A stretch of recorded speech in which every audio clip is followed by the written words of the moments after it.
Muchas gracias. Inicio. Gracias a ti.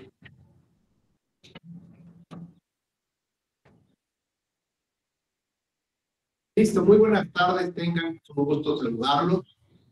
Agradezco al equipo de la Escuela Judicial Electoral que nos permite tener esta charla esta tarde, sobre la que platicaremos de la parte práctica del juicio de revisión constitucional electoral. Por supuesto, también un afectuoso saludo y agradecimiento a la doctora Gabriela Rubalcaba, directora de la Escuela Judicial, por permitirme estar con ustedes esta tarde. Igualmente, saludo a quienes ya se van incorporando a nuestra plataforma de la Escuela Judicial Electoral y, sobre todo, que nos hagan el favor de encender sus cámaras en términos de los reglamentos de la propia institución. Muchas gracias a Len Montoya, muy buenas tardes, ¿cómo estás? Saludarte, Antonio Urbina, Diego Alonso García. Bueno, esperemos que estén por ahí. Igualmente, saludos, Antonio. Bueno, pues esta charla no pretende otra cosa más que hacer una especie de reunión entre amigos, una buena charla de café. Así que, Ailén, en la medida de tus posibilidades, ya que se viste tu cámara, pues tampoco no quiero que te sientas obligado a estar todo el tiempo ahí con la cámara, ¿sabes? ¿No? Pero bueno, en esa medida podemos generar también un intercambio mucho más personalizado sobre esta temática. Así que siéntate, por favor, con toda la confianza para preguntar del tema que trata esta charla o de cualquier otro, y si está dentro del campo de posibilidad, responderte con todo. Okay. Bueno, pues iniciamos. Hoy vamos a platicar de la parte práctica del juicio de revisión constitucional electoral. Y lo primero, pues hay que decir que cada medio de impugnación tiene un objeto de control, dado que la Constitución estableció o le encargó a los diputados un trabajo de alta ingeniería que tenían que establecer o crear un sistema de medios de impugnación en materia electoral que permitiera ver de manera integral todo el fenómeno de lo que debe ser el proceso electoral. Y no solamente el proceso, sino las precondiciones necesarias para que ese proceso electoral al mismo tiempo se constituya no en una parte esencial de la democracia representativa, pero no necesariamente se convierte en la finalidad de la ley.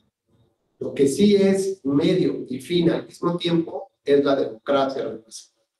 Eso es muy importante tener claro esta distinción, porque hoy nos permite confrontar lo que hemos venido trabajando durante 2 décadas en el medio de impugnación en específico, frente a los grandes retos que implica la justicia electoral a partir del 2011. Esto es, a partir de la reforma al artículo 1 constitucional, en el que nos obliga ahora a vislumbrar el derecho hacia un enfoque de los derechos humanos.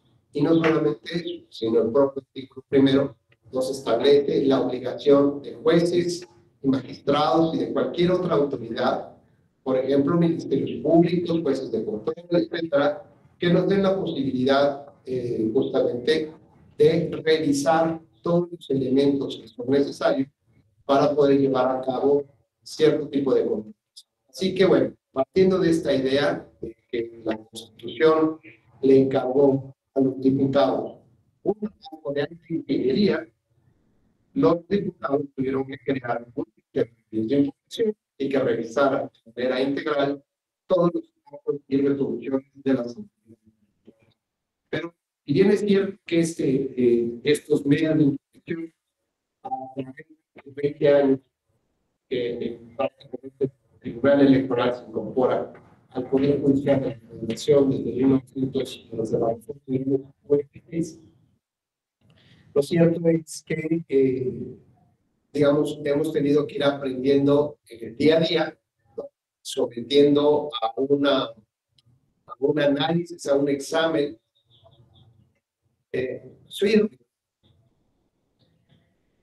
Ok, no parece muy bien lo que será.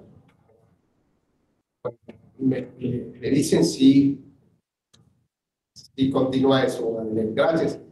Y entonces, bueno, la idea central es que en la evolución legislativa y derivada de los criterios del Tribunal Electoral respecto de este medio de impugnación, pues se ha ido modificando, ha ido adquiriendo una mayor madurez el medio de impugnación, y esto nos permite tener eh, distintos instrumentos al alcance de ciudadanos, operadores jurídicos o partidos políticos para poder cuestionar los actos y resoluciones de las autoridades electorales.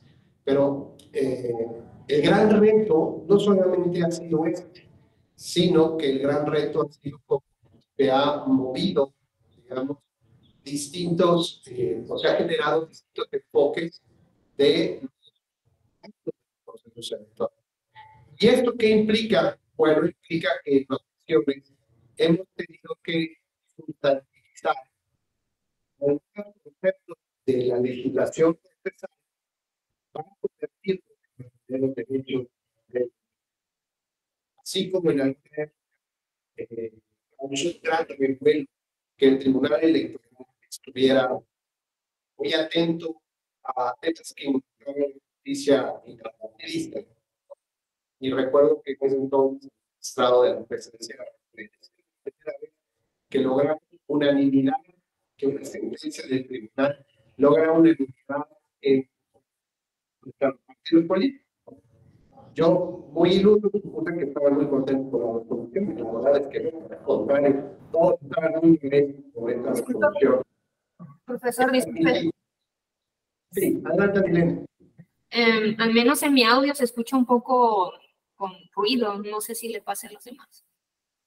O sea, no le alcanzo a entender muy bien. Sí, se escucha entrecortado.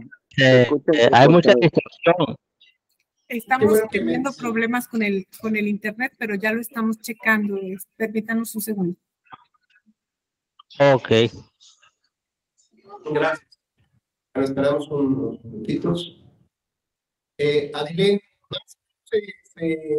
¿se comprendió lo que dije o regreso y café? Perdón, profesor, no le entendí. Doctor, mejor se regresa porque sí estaba muy entrecortado, doctor. Okay. Si nos hace favor.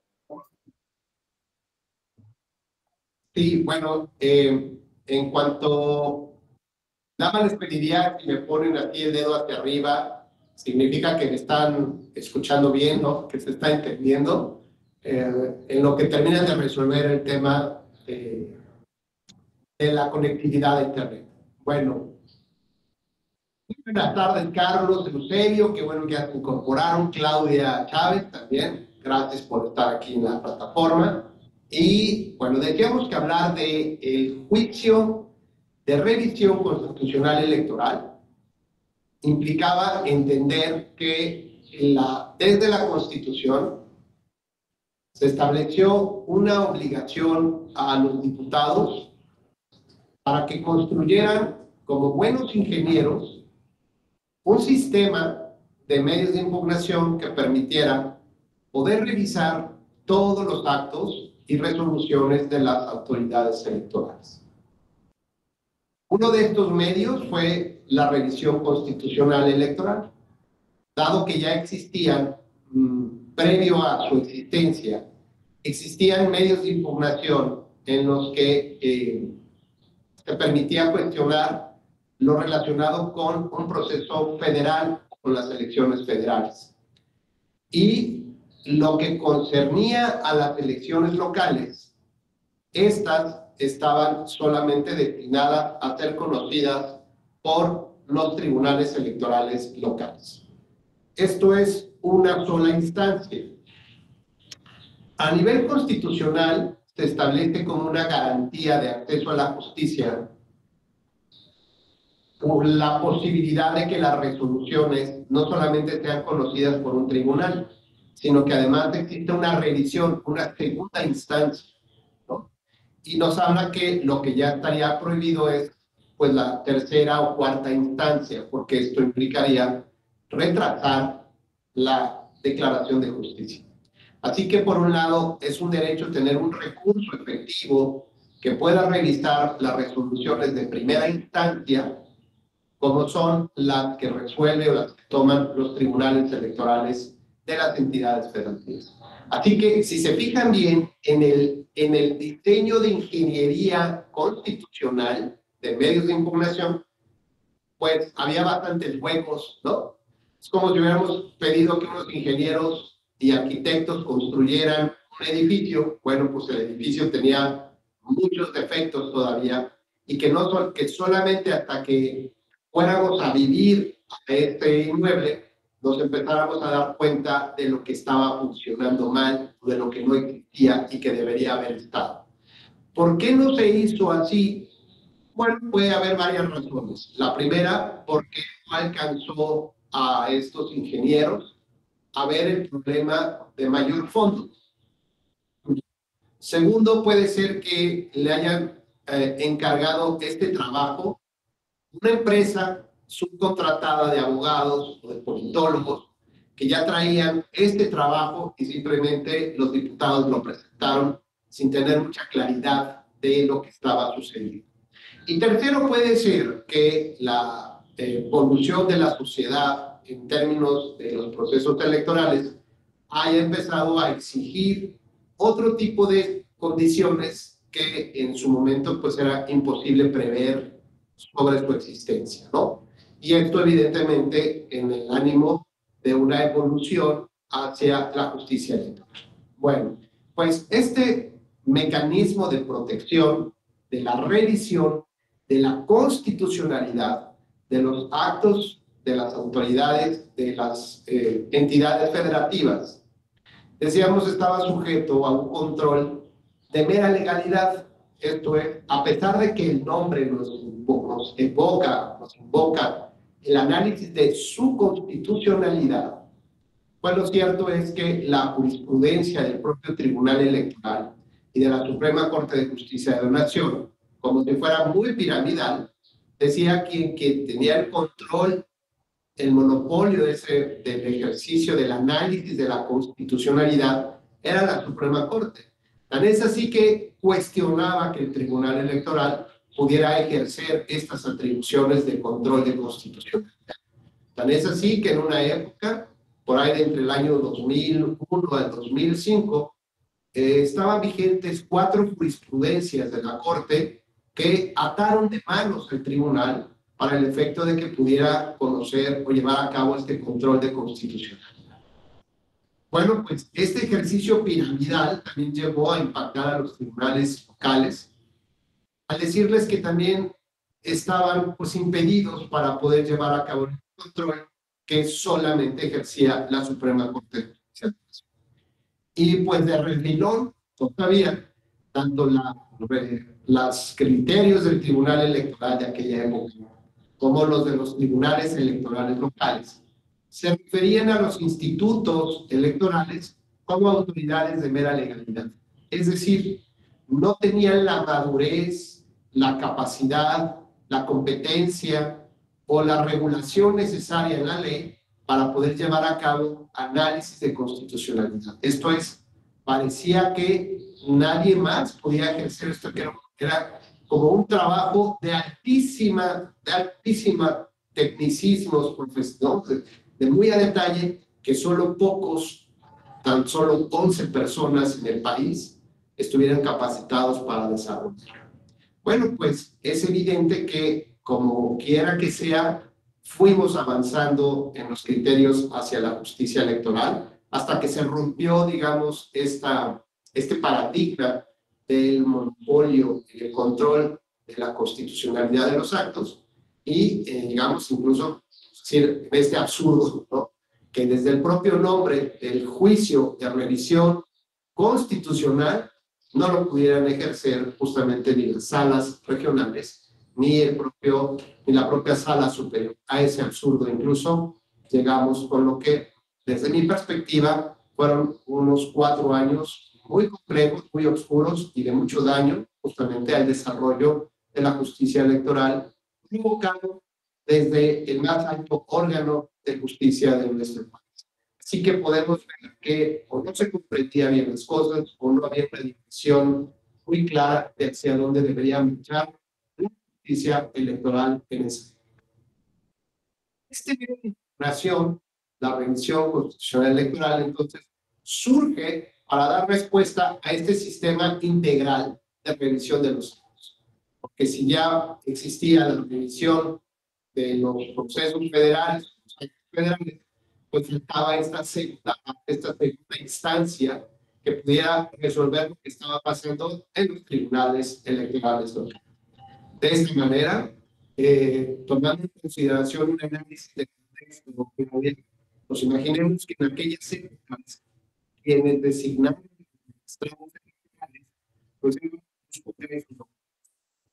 Y estos congresos locales, o bien influenciados por la decisión del titular del Ejecutivo, o influenciados también por el deseo de aspirar a otros cargos de elección que terminaran sus diputaciones, pues podían tener favoritismo hacia el tema de los integrantes de los tribunales, y esto también en esta correlación a veces no muy bien cosa, y por decirlo menos, perversa de los equilibrios del poder, porque ordinariamente los tribunales electorales podían haber actuado por consigna para resolver cierto tipo de casos. Muestra de ello fue que en esas épocas también, estamos hablando de la creación previo y después a la creación ya de este medio de impugnación, se utilizaban mensajes políticos para obtener resoluciones o bien de los tribunales o bien resoluciones políticas. Fue el caso, por ejemplo, de Huejotzingo, el municipio de Huejotzingo, Puebla, en el que, a pesar de que el Partido Institucional había ganado las elecciones municipales, el PAN presentó medios de corrección eficientes y el Tribunal Electoral confirmó el triunfo. Esto generó un gran enojo a nivel nacional, que se estaban en esos momentos desarrollando negociaciones de más alto nivel para la reforma del Estado, la reforma constitucional del Estado. Gracias, Claudio. Sí, todos están igual, tenemos problemas con el audio. Sí, es que no lo escucho así con mucha claridad, doctor. Buenas tardes a todos y todas. Buenas tardes. Voy a ponerme un poquito más cerca, a ver si así se corrige.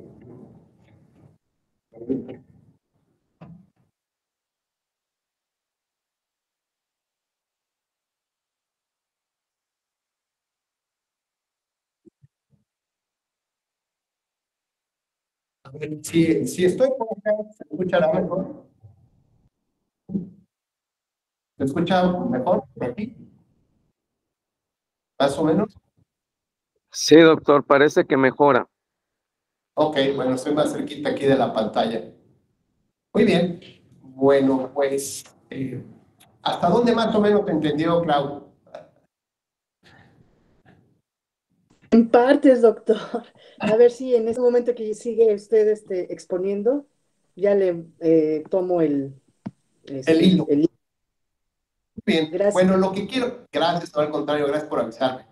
Lo que quiero decir es que el surgimiento de este medio de impugnación se plantea a partir de decisiones políticas, donde no se encontraban soluciones jurídicas a los conflictos electorales.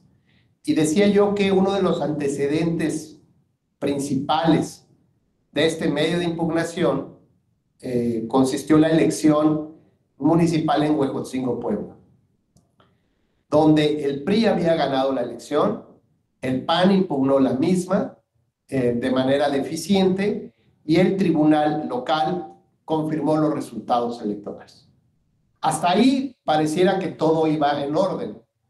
A la par que pasaba esta elección y su medio de impugnación, en otra mesa a nivel nacional, se discutía la gran reforma constitucional del Estado, con el presidente de la República, con el secretario de Gobernación, algunos ministros, ¿no? En fin, una gran mesa de la negociación de la reforma, de la gran reforma del Estado mexicano. Pues al obtener esta sentencia desfavorable el Partido Acción Nacional, se levanta de la mesa, ¿no? Y entonces rompe con la negociación y lo que pide es que se cumpla con el hecho de que le den el triunfo al Partido Acción Nacional.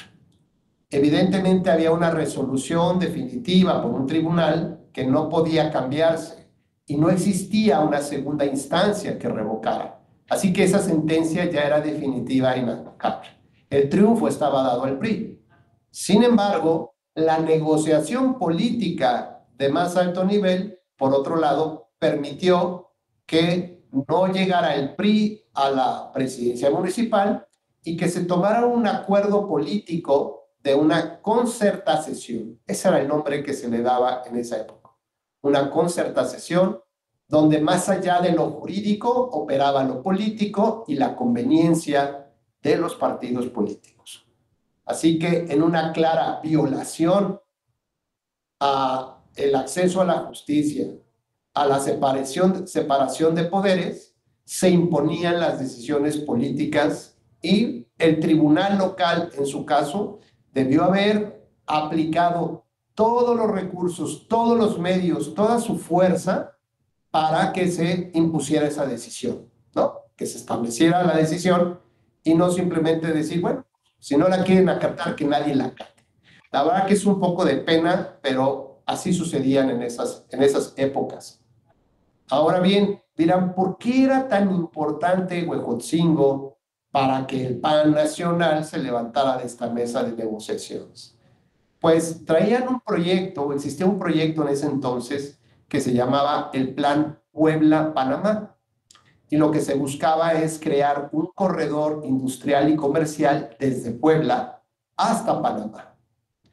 Y digamos que este principal corredor se habían esforzado el PAN para obtener las principales cabeceras o principales municipios por donde podían transitar en este gran corredor. Y Huejotzingo tenía una característica muy especial. Había un programa ya de gobierno, tanto federal como local, para instalar el aeropuerto adjunto de la Ciudad de México, ¿no? Más allá de Toluca, más allá de Querétaro, se puso en Puebla, o la idea era ponerlo en Puebla por la cercanía con la Ciudad de México, con lo cual se iba a convertir en el segundo aeropuerto más importante del centro del país.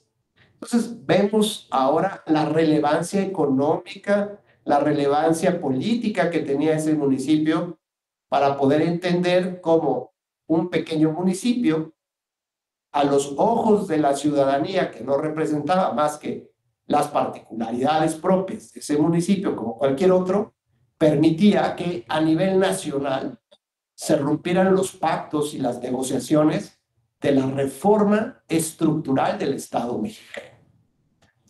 Bueno, pues el PAN logró su objetivo. Quien resultó triunfador no ocupó la presidencia municipal, sino se tomó una decisión política por parte del Congreso local para que hubiera un mix, ¿no? Entre funcionarios de un partido y de otro, pudieran llevar a cabo este ejercicio de este mandato, ¿no? Constitucional del encargo del ayuntamiento o del cabildo. Bueno, esto hace, bueno, no necesariamente, pero esto pone, digamos, las cosas en otro modo de análisis para determinar que conforme a la Constitución se exige que existan por lo menos dos instancias para poder revisar, judiciales, para poder revisar los actos de primera instancia, es decir, que no se queden sin una segunda revisión. Por lo tanto, digamos, ya a partir de a partir de las reformas de 1996, o más adelante, se instaura ya este juicio de revisión constitucional electoral, en el que se le da competencia al Tribunal Electoral Federal para conocer en segunda instancia de las resoluciones de los tribunales locales. Así que entonces, el objeto de control, ¿no?, de este medio de impugnación lo constituyen sentencias. No son los hechos o las pruebas relacionadas con un fraude electoral o con la negativa de registro de un candidato o negativa de registro de un partido o el formato de la elaboración de boletas. Eso fue materia de análisis por el tribunal local. Luego entonces, cuando cuestiono en un medio de impugnación federal, que es este recurso de revisión, lo que va a hacer la sala del tribunal electoral es estudiar los argumentos del tribunal local. Es decir, el objeto de control es una sentencia, no son los hechos derivados de esa sentencia. Con lo cual, algunos abogados litigantes también de aquellas épocas que no tenían mucha práctica en lo electoral, volvían a plantear los mismos agravios o en los mismos alcances que tenían sus demandas ante el tribunal local. Y cuando llegaban aquí, pues resulta que eran una repetición de lo que habían formulado en la primera instancia, olvidando que el objeto de control era ahora la sentencia, los argumentos del tribunal, por lo cual debería de haberse esforzado en estudiar estas consideraciones del tribunal, establecer por qué eran ilegales o inconstitucionales, y entonces ahora sí daba posibilidad de que el Tribunal Electoral Federal o el Tribunal del Poder Judicial de la Federación resolviera respecto de los argumentos de esa sentencia y no de los planteamientos originales que eran prácticamente una reiteración. Así, el propio tribunal entendió que debería de emitir una jurisprudencia con una finalidad pedagógica para explicar que la repetición de agravios pues no iba a prosperar, ¿no?, y que iban a ser inoperantes. Así que una de sus principales jurisprudencias fue sobre este concepto de agravio, de inoperancia, es decir, que no da posibilidad a que opere el estudio del fondo, sino que me detengo. ¿Por qué? Porque hay una repetición de lo que antes se expuso en otra instancia. Esta situación lleva evidentemente a que se empiece a especializar en esta materia. La propia ley determinó que la competencia de este medio de impugnación derivaba del tipo de elección. Así que la elección más importante de un estado, que es la de gobernador, se lo encargó en su estudio ulterior a la Sala Superior. Y las elecciones de municipales y de las legislaturas se los encargaron a las salas regionales. En el diseño de este medio de impugnación todavía no existía la sala regional especializada, ¿no? Por lo tanto, ya una vez cuando se incorpora la especializada y se le da una competencia especializada en temas de libertad de expresión, por ejemplo, pues lo que ordinariamente se conoce en el juicio de revisión constitucional electoral no lo conoce la sala especializada. Así lo establece la ley orgánica del Poder Judicial de la Federación. Así que la sala regional especializada no tiene competencia para conocer de la revisión constitucional electoral, salvo que el propio tribunal, la sala superior, le delegue jurisdicción, ¿no? Le delegue esta competencia por alguna razón específica, como ya ha sucedido en otros casos, en donde la sala resuelve, digamos, un litigio que va a tener un impacto en muchas elecciones, o sea, resuelve un tema que va a tener, que es de trascendencia, de relevancia, y que va a surgir más conflictos, pero vinculados con este tema. Entonces, en lugar de captar todos los medios de impugnación, delega esta competencia para las salas regionales, porque pues ya podrán resolver en términos del criterio que ya fijó la sala superior. Bueno, pues hasta este punto aquí hay algún tema, alguna inquietud, alguna duda.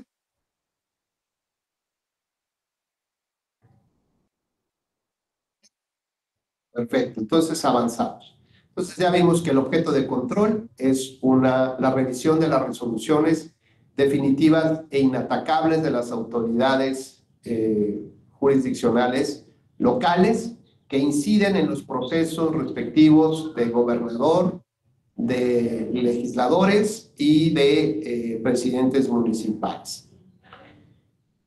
Este control de constitucionalidad, hoy hay que entenderlo a la luz del artículo primero constitucional, donde nos habla, igual que el 133, que la ley fundamental de la Unión es la Constitución y los tratados internacionales y convenciones internacionales. Por lo tanto, desde el 2011, el control de constitucionalidad también se conforma del control de la convencionalidad. Sí, Adilén, por favor. Adelante. Perdón, maestro, pero después de que dijo, si alguien tenía una pregunta, me vino la pregunta. Pero en relación un poco a lo que comentaba al principio y que no alcancé a cachar muy bien la información. En relación a la única instancia, refería a que por qué no se realizaba ya esa resolución. Ahí me perdí un poquito en esa explicación, no sé si podría comentar. Sí, claro. Antes de la creación de este medio de impugnación, solamente había una instancia para resolver lo que pasaba en un OPLE o en un instituto electoral local. Solo existía el Tribunal Electoral Local o de cada entidad federativa y ahí moría el caso. En términos de los artículos constitucionales que se refieren al acceso a la justicia, nos señalan que es un derecho de nosotros tener una doble instancia. Es decir, que haya un tribunal que pueda conocer ya de una resolución de otro tribunal de primera instancia, ¿no? Es decir, como una especie de recurso de apelación, un recurso de alzada, para que alguien más conozca de lo que pasa en el primer tribunal. Y eso no existía antes. Y como muestra de ello, doy este caso del municipio de Huejotzingo, que solamente teníamos la resolución de un tribunal local, pero que el Congreso no la respetó.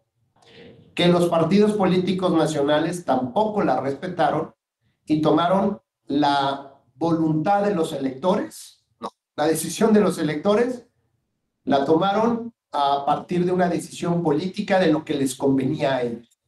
Y lo que les convenía es que el PAN siguiera en la mesa de negociación de la reforma del Estado, así que había que hacer lo que fuera para que el PAN se sentara en esa mesa, a pesar de que eso implicaba deslegitimar al tribunal local, sus resoluciones y coger el voto de los ciudadanos y decir, mira, lo que hago con él, ¿no? Al final de cuentas, nosotros tomamos las decisiones.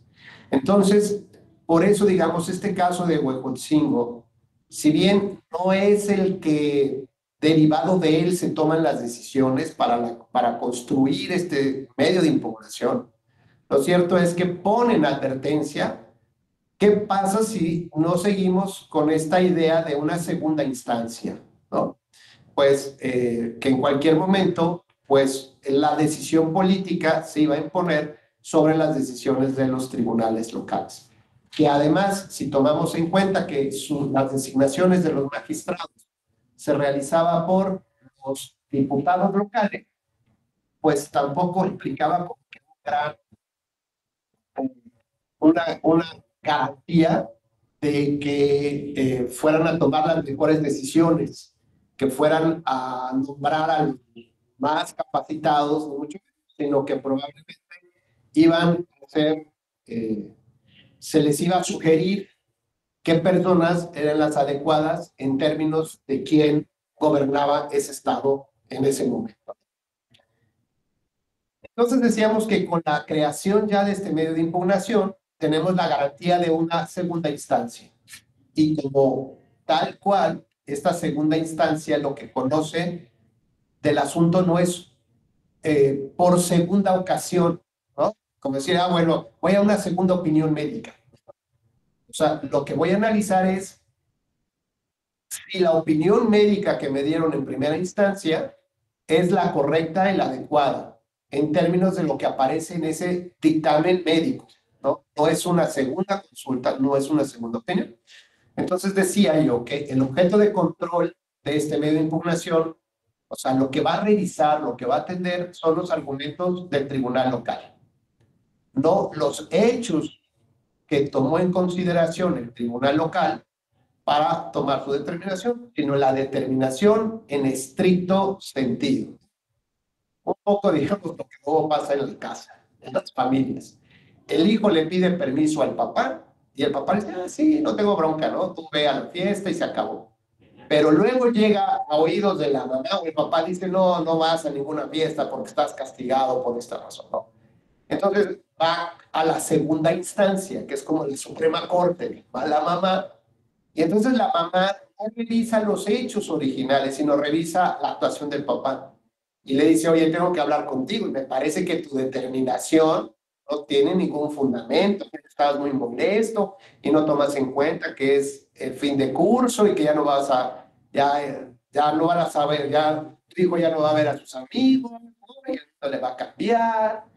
Bueno, entonces, apela a la resolución, a las determinaciones que tomó el papá y puede cambiar el sentido de la decisión, como ordinariamente sucede. La mamá determina en esta parte porque tiene mayor visión, ¿no?, integral del asunto, y entonces lo que ya hace es revisar la decisión. Y lo mismo hace el juicio de revisión constitucional electoral, revisar las decisiones de los tribunales locales. Hasta aquí más o menos bien, Adilén, ¿sí? Gracias. Bueno, decía que además del nombre de juicio de revisión constitucional, pues a partir del 2011 tenemos que decir que es juicio de revisión constitucional y convencional, porque la convención ahora forma parte de la Convención Americana y tratados internacionales, forman parte de la ley fundamental. De esta manera, las autoridades, o sea, la segunda instancia, pues, quien resuelve esta investigación, tienen la obligación de revisar tanto la Constitución como la convencionalidad de estos actos y de estas resoluciones. Otro de los temas que decía es que uno de los requisitos para que se puedan conocer estas sentencias de los tribunales es que ya se hayan agotado las instancias locales, ¿no? Que ya no haya ningún otro medio de impugnación.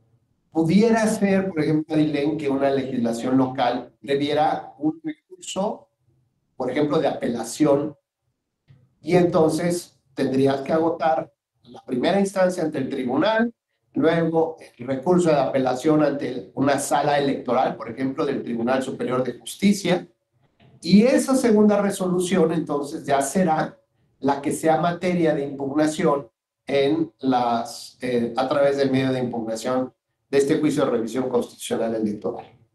Es decir, se tienen que agotar todas las instancias y una vez que ya no existe ningún otro medio de impugnación, pues entonces ya ahora sí puedes estudiar el caso.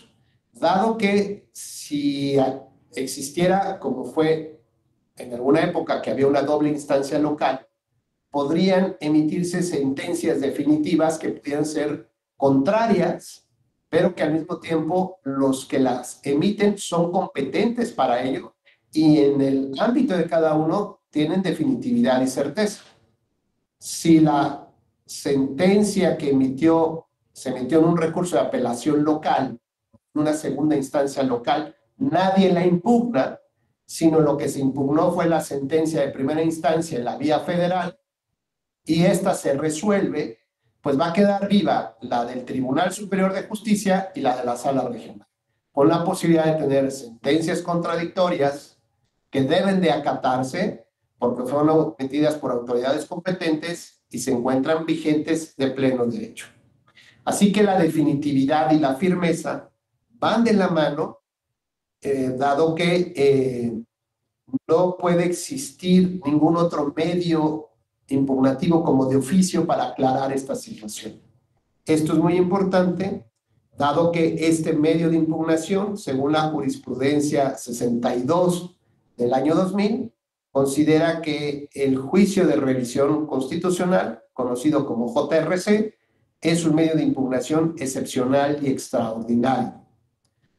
¿Esto qué nos quiere decir? Que no necesariamente es la clásica segunda instancia, ¿no?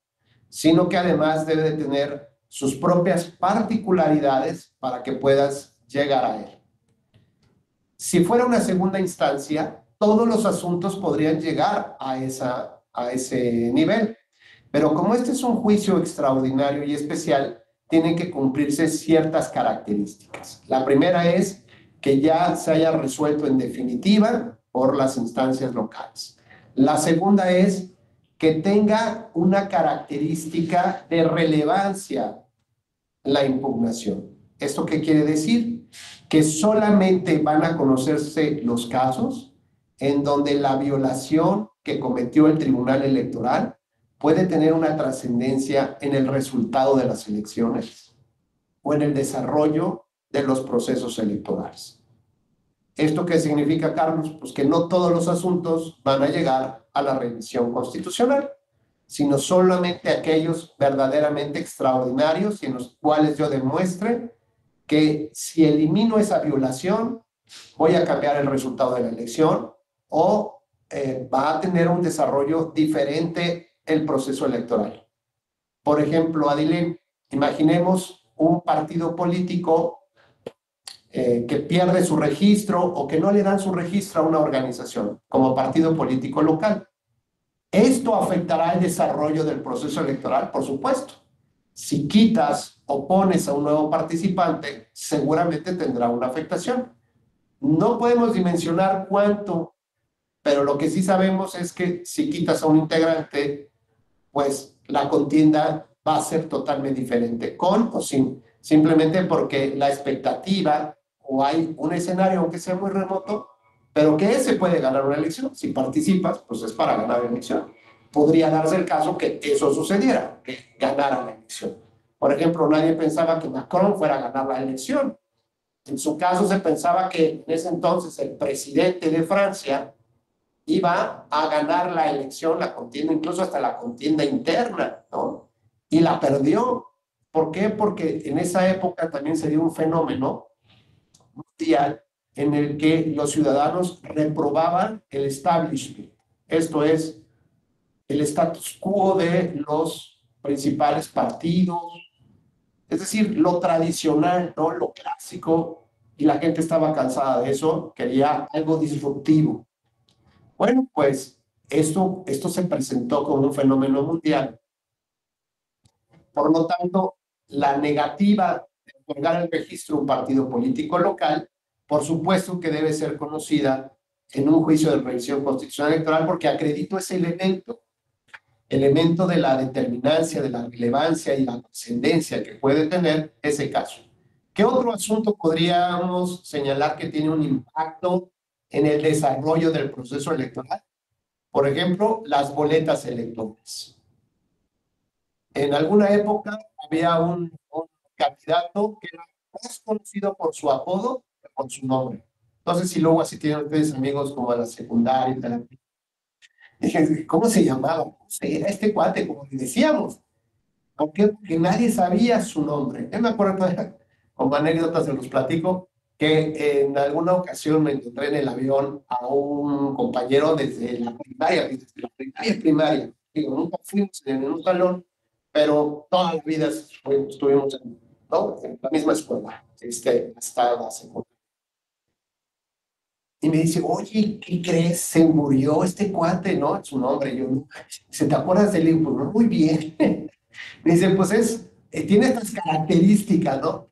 Ya hasta que como que comprendí la broma cínica, Y ya luego me dijo, sí, soy yo. Me dice, lo que pasa es que nadie se acuerda de mi nombre, todos por mi apelativo.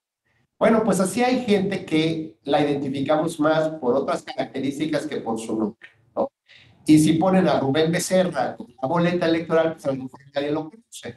Pero si ponen a mi apellido solamente, o Monte, o lo que sea, pues a lo mejor sí. Y había un cuate que se llamaba, le decían el rey del tomate. Entonces él quería que le pusieran así en su boleta, el rey del tomate. Hay otro que se decía que lo conocen como Pepe Pasteles. Toda la gente sabe quién es Pepe Pasteles. El Bronco, dice Antonio, perfecto, muy buen caso. A lo mejor de nombre, pero el Bronco todos lo ubicamos. Y entonces empezaba un planteamiento importante si podía ponerse el apelativo en la boleta o solamente el nombre. O si también se podía poner la fotografía en la boleta electoral. Bueno, la regulación electoral en este caso es coja. No establecía detalles si se puede o no se puede. Evidentemente, si se podía, o sea, si la autoridad lo permitía, vale. Y si no lo permitía, también. Lo cierto es que había que agotar el medio de impugnación ante el tribunal local, y ya una vez resuelto y sin que hubiera ya otro medio de impugnación al cual pudieran acceder en un local, ya podían subir a utilizar este juicio extraordinario y especial, porque ya demuestras la posible afectación que va a tener un proceso electoral, por ejemplo. Y ya en el caso concreto, bueno, pues con mayor claridad, cuando la resolución de un tribunal confirma un resultado de una elección o modifica el resultado o anula una elección, por ejemplo.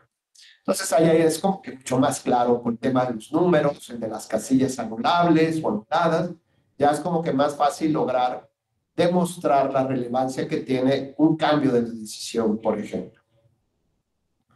Y en cuanto a la competencia, decíamos que, o explicaba, que tenemos salas superiores y salas regionales.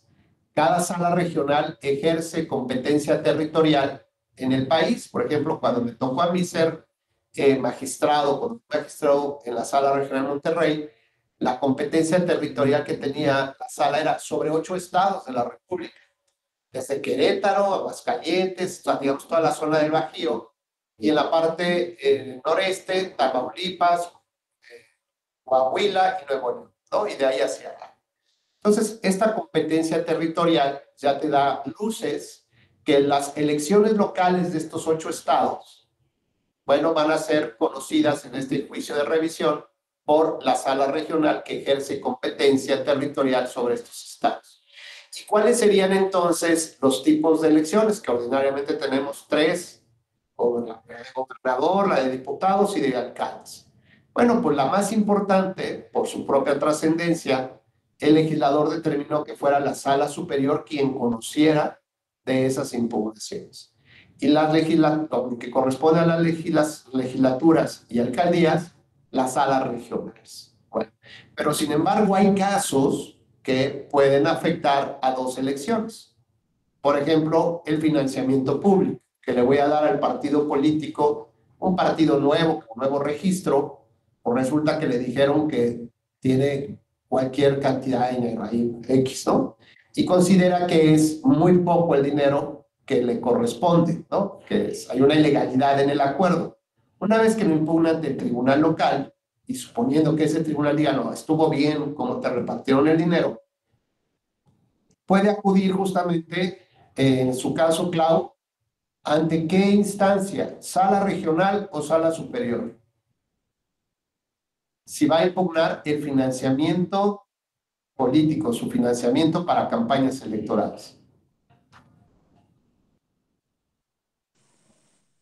¿De qué? Me distraje, doctor. Ajá. ¿Sí le podemos Decíamos poner que, sí, te la mamá de hablamos de la competencia de los tribunales, ¿no? Sí, ¿Quién es competente para conocer de qué cosas? El primer criterio es el territorio, sí, ¿no? la sala Es decir, regional. exactamente. Y el segundo criterio es el tipo de elección. Ujú, Si es gobernador, va a sala superior. Si es diputados o municipales, van a las salas regionales.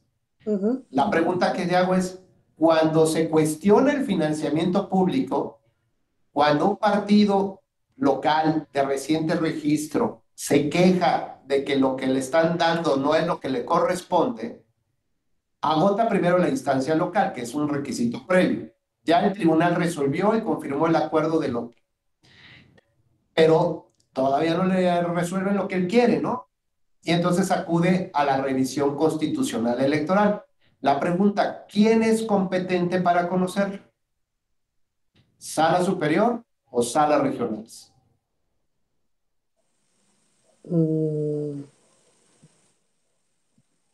Suponemos que por el territorio, a ver, vamos a pensar que es Coahuila, ¿no? En principio le tocaría la sala regional Monterrey, en principio. Pero luego viene el segundo criterio, el tipo de elección. ¿Cuál es el tipo de elección a la que afecta el financiamiento público?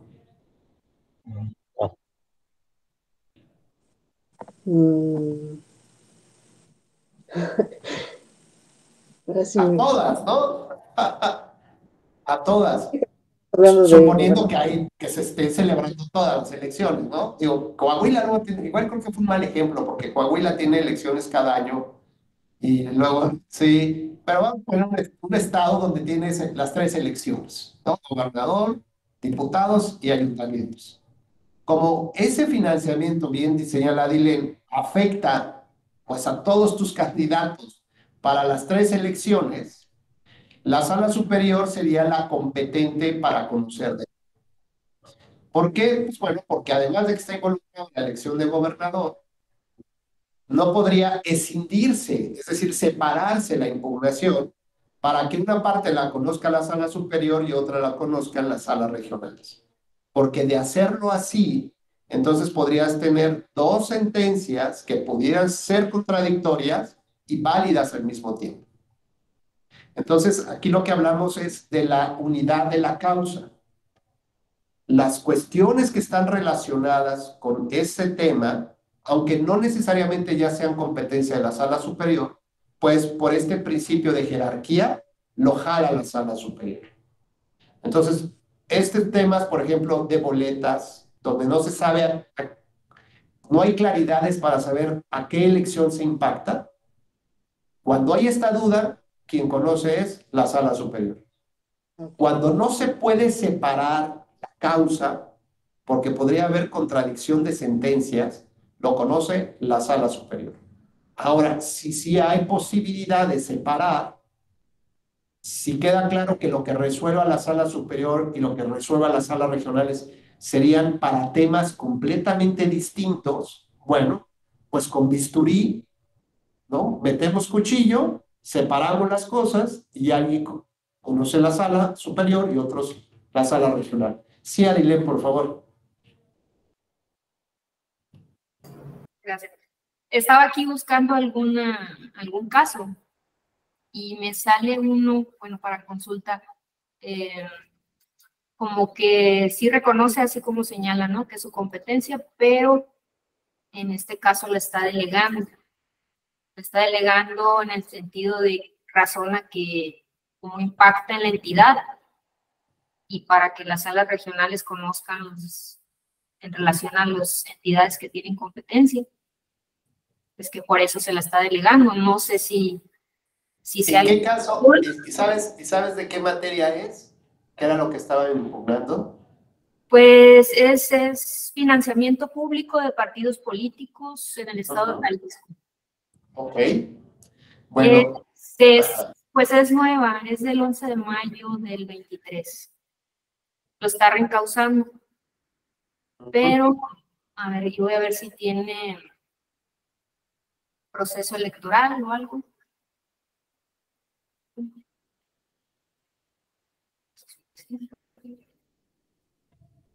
Se está haciendo referencia al Acuerdo General de 2017, el número 7. Ya, entonces es financiamiento público para actividades ordinarias, por ejemplo. Es decir, no estaba involucrado el de campaña, probablemente. No sé el caso concreto, pero en la referencia al acuerdo menciona las 3 tipos de administraciones. Actividades ordinarias permanentes, gastos de campaña y actividades específicas. Ya. Bueno, pues aquí lo importante, por ejemplo, en este criterio, Adilen, que traes aquí a la mesa, lo importante es que quien es competente originario es la sala superior, ¿no? Sobre todo cuando no hay definición. Pero bien puede ser que pueda delegar, ¿no? Que esto es, digamos, lo que incluso le podría pasar a la sala regional especializada, que puede actuar por delegación. ¿Esto qué implica? Bueno, pues implicaría que, a pesar de que la especializada solo conoce de temas de libertad de expresión y BPG, violencia política por razón de género, bueno, pues puede actuar en esta delegación de atribuciones que le otorga la sala superior. Otro de los casos, por ejemplo, que decía yo, la sala superior pudo haber ya resuelto algo, digamos, como que podía tener una interpretación, Adilén, digamos, como a nivel federal, que se reitera en las legislaciones locales. Entonces lo que dice es, bueno, si yo ya resolví el caso, ya más o menos dicté una línea, ¿no? Hacia dónde tiene que estudiarse el asunto. Y entonces por eso lo delego ya a las salas regionales, porque va a ser un problema constante en cada legislación este tema, ¿no? Y entonces en lugar de que yo me acapare todos los asuntos, mejor voy delegando como política judicial, voy delegando en mis salas regionales si es que ya consideré que la esencia del problema está resuelta. Evidentemente habrá particularidades en Jalisco, en Querétaro, y cada quien tendrá que hacerse cargo, ¿no? Yo asumo, digamos, la sala superior considera importante asumir esto. También recordando que la impugnación, que existe todavía un recurso extraordinario, muy, muy extraordinario, para conocer de las decisiones de las salas regionales, ¿no? Que es el recurso de reconsideración. ¿Cuándo se puede conocer de este asunto?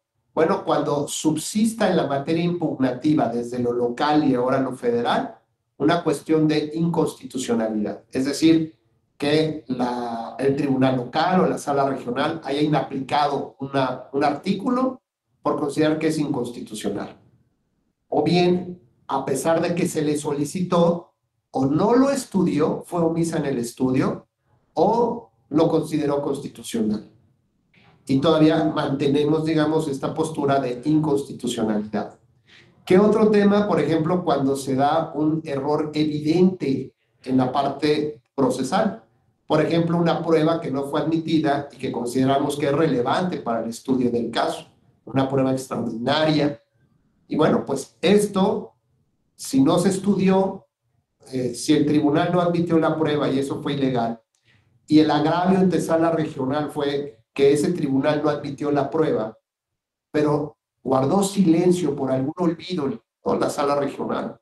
Bueno, esa es una ilegalidad que se mantiene y por lo tanto sí procedería el recurso de reconsideración. Entonces, ¿en qué casos únicos se puede conocer de las sentencias de salas regionales que llevan a cabo este estudio en la revisión constitucional electoral? La primera, cuando se haya declarado la inconstitucionalidad o se haya declarado la inaplicación, perdón, quisiera ser más preciso, la inaplicación de un precepto por ser contrario a la Constitución. ¿Y por qué hago la precisión? Porque cuando se declara la inconstitucionalidad, se expulsa del sistema jurídico esa norma.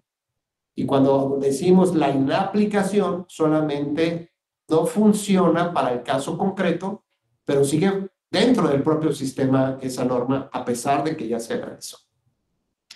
El segundo tema es cuando existe cuando no se estudió el tema de la constitucionalidad que se ha solicitado. Por ejemplo, si en la primera instancia me desechan la demanda, por ejemplo, porque es extemporánea. En la sala regional impugno las consideraciones de ese tribunal de desechamiento, pero además digo que el plazo que está establecido para presentar la demanda es inconstitucional porque no permite un adecuado acceso a la justicia, porque tienen 3 días para presentar la demanda. contado a partir de una notificación automática, es decir, desde que el representante del partido estuvo presente en el momento que se emitió el acto, desde ahí se contabiliza el plazo impugnativo. Y si establece 3 días, prácticamente un obstáculo para acceder a la justicia. Entonces, puedo decir o solicitar que se inaplique ese artículo para que mi demanda sea considerada presentada en tiempo y forma. Si la sala regional no estudió ese tema, bueno, entonces yo puedo alegarlo en el recurso de reconsideración, ¿no? Ya sea porque no se estudiaron los agravios, sea porque se mantenga el planteamiento de inconstitucionalidad, sea porque ya la sala regional se pronunció sobre un artículo y dijo que era contraventor de la Constitución y lo inaplicó, ¿no? O bien porque hay un error evidente en el tema en concreto, o en su defecto, porque puede ser algo bien interesante que se llama un tema novedoso y relevante. Estos, digamos, este último que les digo es un criterio de jurisprudencia que amplía la competencia del recurso de reconsideración. Y esto, bueno, ¿qué casos? Bueno, pues puede ser algo que pocas veces se ha visto, ¿no? O que es la primera vez que se ve, la primera vez que surge, pero va a tener además un impacto en todo el país. Como por ejemplo, el primer caso de violencia política por razón de género, en el que se inhabilitaba al violentador a un cargo de elección popular, por decir algo. Bueno, es un tema novedoso y relevantísimo. ¿Por qué? Porque no hay criterios construidos sobre la materia. Entonces lo que hace la sala superior es atraer ese asunto por relevancia, por importancia, y entonces lo puede llegar a conocer en el recurso de reconsideración, por ejemplo. Adelante, Carlos.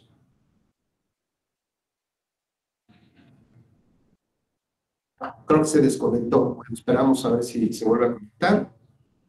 A ver si no tarda mucho. ¿Cómo estás, Eusebio? Eso, toma agüita porque ya vemos que te nos estás quedando ahí. Te estás quedando medio dormido, amigo.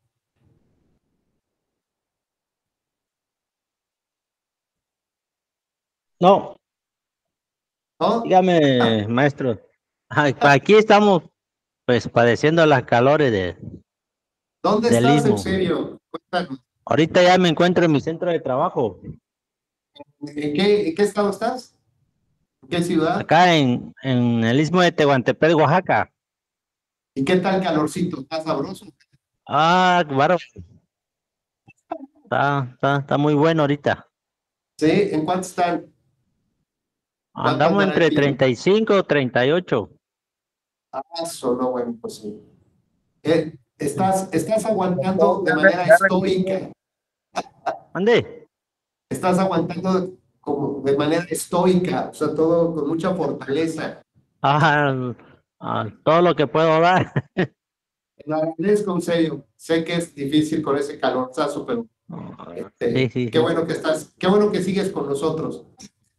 Aquí hasta el final del diplomado, maestro. Gracias, Eusebio. Ya se reincorporó Carlos. Adelante, Carlos. Muchas gracias, doctor. Disculpen la interrupción de la conexión.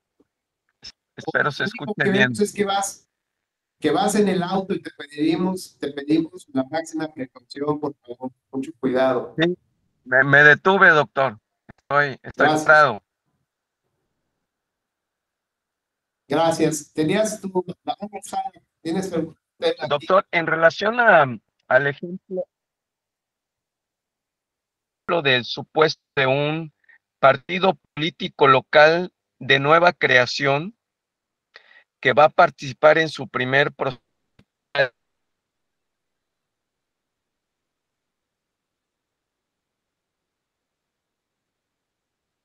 que sería un proceso intermedio para el de... Entonces, en este caso, doctor, partido Congreso local, ¿aplica entonces la competencia de la sala regional, doctor? Se interrumpió un poco, pero a ver, más o menos traté de captar la idea. Estamos hablando del registro de un nuevo partido local que va a participar en Sí. elección intermedia Sí. de diputados y de alcaldes. La competencia se surtiría hacia sala regional, es correcto. Ok, perfecto. Muchas gracias, doctor. No, al contrario, digo, salvo que hubiera un tema de relevancia. Por ejemplo, yo te diría, normalmente la ventana que se abre para presentar el aviso de intención es cada 6 años. Después de las elecciones de presidente para partido político nacional y después de las elecciones de gobernador para partido político local. Así está el diseño.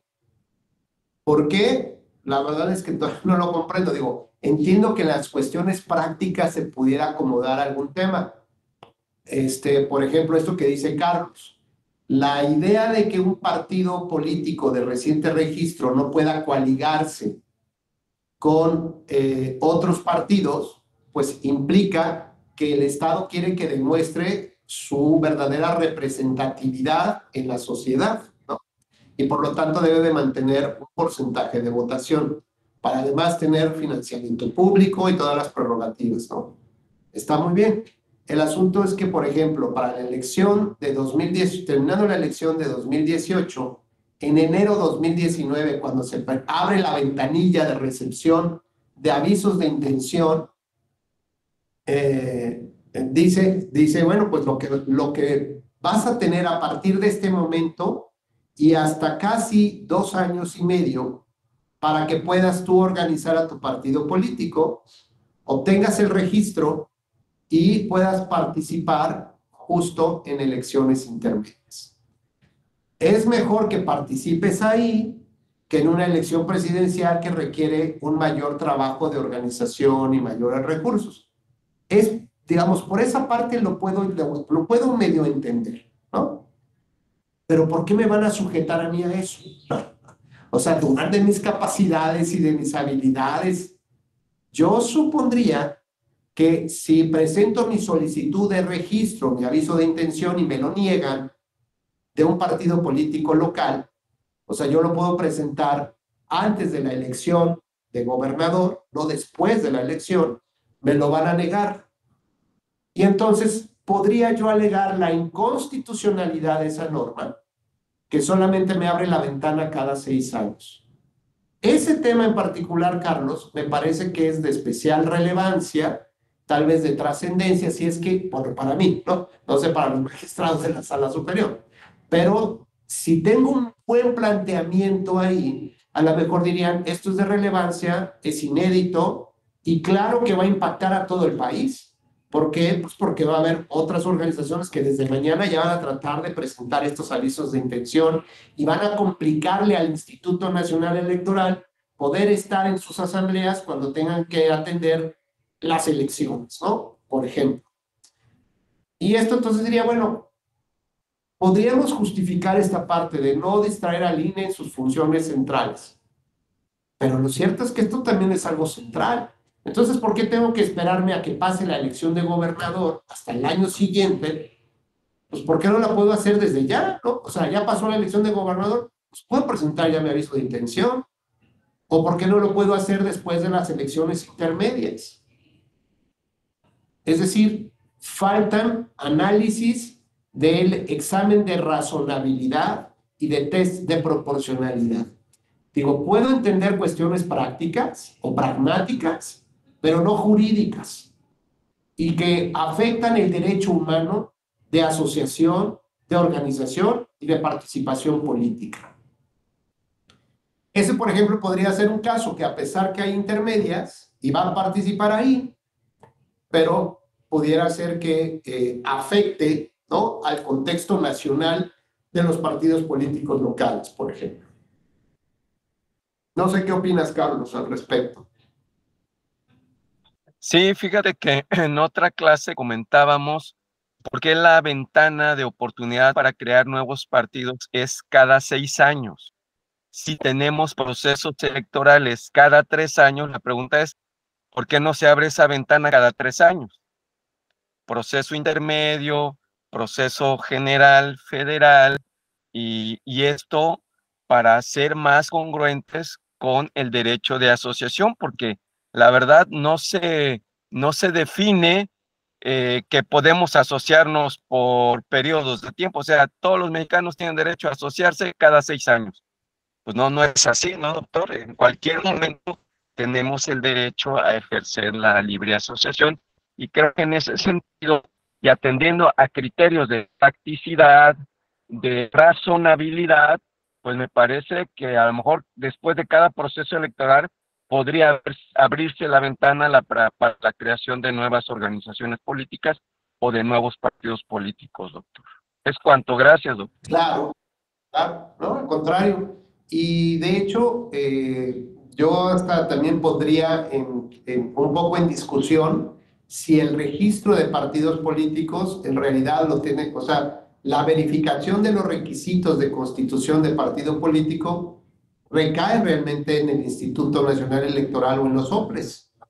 ¿O qué acaso no, dado, digo, bajo el análisis correspondiente, no podría hacerlo una autoridad diferente, como una especie de autoridad registradora de partidos políticos en alianza y convenios con el INE para que revisen lo que el INE tenga que revisar? Porque a final de cuentas, ¿qué es lo que hace? ¿Qué atribuciones tiene el INE en esta organización? Bueno, establece las reglas. Ok, pues las reglas pueden estar ya, o sea, baja, digamos, a la parte práctica en el día a día, cómo deben interpretarse o cómo deben aplicarse las normas que están en una ley nacional. Ojo, ¿no? Que además es eso, ¿no? Que la ley nacional regula hasta los requisitos para ser partido político local, ¿no? Claro. Bueno, pues en sus acuerdos del INE lo puede aterrizar, ¿ok? La siguiente tema que hace es la fiscalización de los recursos. Se lo puede seguir haciendo. ¿Qué otro tema hace? Bueno, pues la verificación de las asambleas. ¿Y manda a quiénes? Pues manda a su personal o le pide a los personal del OPLE que vaya y que asiente. No son fedatarios públicos. De hecho, la jurisprudencia del tribunal ha determinado que esos servidores del INE o de los OPLES que van a constatar las asambleas, ya sea en caso de partido nacional, asambleas estatales o distritales, no son fedatarios públicos, pero que al ejercer una función del INE, pues dan constancia de lo que pasó ahí. ¿Esto puede ser sustituido por notarios? Por supuesto. Que requiere una lista que se demuestre que tiene credencial de elector, pues eso lo puede hacer cualquier otra autoridad, ¿no? No necesariamente debería estar encargado. En fin, al punto que quiero llegar es lo siguiente, es si me cierras la ventana, primero, ¿cuál es la razonabilidad para que solamente pueda ejercer este derecho cada 6 años? ¿A nivel nacional o a nivel local? Ese sería el primer punto. Exacto, el oficial electoral. El segundo tema es, ¿realmente el INE es el único que lo puede desarrollar?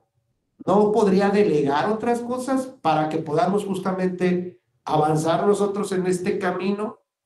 Tercero, ¿realmente necesitamos un registro de los partidos políticos? Esto es, ¿necesitamos que demuestren su fuerza electoral? O sea, ¿por qué no dejarlo abierto, Carlos? A ver, tú y yo queremos formar un partido político. Pues formalicémoslo, ¿no? Es que tienes que demostrar la fuerza, las asambleas. O sea, lo que quieres es que yo no sea partido político. No, tienes que demostrarme todo esto para que goces del financiamiento público y que no lo veas como un negocio. Y por eso había más de 100 solicitudes, porque en el fondo, amiga me perdone, pero lo que había era un tema de un negocio. Ser partido político es negocio. Finalmente solamente terminaron 3 con registro, ¿no? Y el de Margarita Zavala muy lesionado porque se lo negaron. Pero terminaron 3 con registro que perdieron a su vez el registro nacional por no mantener su nivel. Pero me parece que es momento de que nos preguntemos qué tipo de sistema de partidos, perdón que lo meta yo a colación, pero que es momento que nos preguntemos si el sistema de partidos que tenemos hoy es un sistema virtuoso o es una carga con este sistema. Es decir, desde el enfoque ciudadano, ¿no? El mayor daño que se ha sugerido que se le ha provocado a la democracia parte del sistema de partidos políticos. En la conferencia que di hoy en la mañana, justamente cuando hablaba yo de los mecanismos de equidad en las contiendas desde una mirada de la Corte Interamericana y luego aplicado al caso México, particularmente por la gran cantidad de spots publicitarios espectaculares y bardas que tienen tanto los posibles aspirantes de la coalición de Morena o los de Morena más los que se centran en la oposición, ¿no? O sea, digamos, está en la boca de todos, preguntando dónde está la autoridad electoral, dónde está el tribunal, ¿no? Que debe de parar en seco la actuación y tal. Entonces, lo que yo les dije es que, bueno, desde mi reflexión, es que lo que tenemos que analizar es, bueno, siempre he dicho, el buscar cómo se ha dañado la democracia o cómo las reformas electorales han beneficiado a la democracia. ¿Esto qué significa? Que si bien pueden modularse el derecho humano de la democracia, ¿no? Siempre debe de tener dos exámenes, el examen de la razonabilidad y el test de proporcionalidad. Pero lo que hay que entender es que conforme al artículo 1 constitucional, las modulaciones que se hacen conforme a las reglas electorales, pues, deberán de tender a fortalecer la democracia, no a mantenerla con un respirador artificial, no a mantenerla dándole medicina para el dolor todo el tiempo, no. Todo tiene que ser en función de una visión de fortalecimiento a la democracia. Y entonces les decía yo que lo más importante para ello es entonces analizar las reglas y cómo fuimos construyendo reglas a partir de hace 50, 60 años hasta la fecha, con incluso las reformas que fueron detenidas en la Suprema Corte. O sea, en un análisis del contexto legislativo, ¿qué es lo que tenemos? Bueno, lo que tenemos es una demostración que desde las reglas de las elecciones de los partidos políticos no han buscado fortalecer la democracia, sino fortalecer el sistema, que no está mal, pero finalmente la manera como se fortaleció el sistema debilitó a la democracia. Entonces, si muestras, botones de muestra, como la cláusula de la vida eterna de los partidos políticos a través del convenio de coalición, como por ejemplo la cláusula de gobernabilidad que te garantizaba tener el número suficiente de diputados para mantener el gobierno interno de la Cámara de Diputados, por ejemplo, el exceso de financiamiento público, la imposibilidad de que candidatos independientes tengan los recursos necesarios para tener una contienda equitativa o en la igualdad de circunstancias, más o menos con un partido político, ¿no? Y entonces empezamos a ver este análisis y nos vamos a llevar la desagradable sorpresa que muchas de, digamos, de los elementos más finos, lo que han buscado no es fortalecer la democracia. Entonces, bajo esta idea de que la construcción normativa desde el poder hegemónico, desde el PRI hasta nuestros días, ha sido utilizar las reglas electorales para mantenerse en el poder, ¿no? No para fortalecer los cauces democráticos, ni mucho menos, sino para mantenerse en el poder. Luego entonces, el hecho de que hoy se cuestione que por qué el INE no detiene estos espectaculares, estos encuentros masivos de los preaspirantes o como se quiera llamar, y los de la oposición, significaría que, desde mi perspectiva, es que la regulación de la libertad de expresión tendía justamente a eso, a evitar que hubiera otras voces que pudieran ser competencia de los candidatos oficiales, que ciudadanos como ustedes pudieran desde 2, 3 años antes empezar su campaña. ¿Qué de malo tiene eso cuando vas a competir contra el Estado, contra el oficialismo, contra el dinero, contra programas sociales? ¿Qué de malo tiene? Bueno, pues es que ¿qué tal si nos gana? Limitemos a Dilén, a Carlos de Aclao y a Eusebio que no hagan campaña, entonces que arranquen las campañas.